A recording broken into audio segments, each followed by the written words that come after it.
ఏకాంత ప్రార్థన నిర్లక్ష్యం చేసేవాళ్ళు, సువార్త చెప్పనోళ్ళు, దశభాగం ఇయ్యనోళ్ళు, సమాజ కూటాలకు రానోళ్ళు నరకానికి పోరండి. నరకానికి పోరు. వాళ్ళందరూ పరలోకంలోనే ఉంటారు. పరలోకానికి సంపూర్ణులే రారు. యేసును కలిగిన వాళ్ళందరూ వస్తారు. దేవునికి స్తోత్రం కలుగును గాక.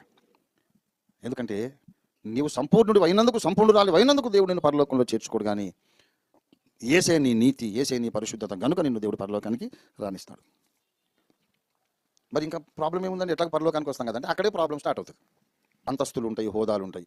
ఒకడు పెద్ద ఆఫీసరు, ఒకడేమో క్లర్క్, ఒకడేమో తోటమాలి, ఒకడేమో రిక్షా దొక్కుతాడు, కూలోడు ఎవడో ఉంటాడు.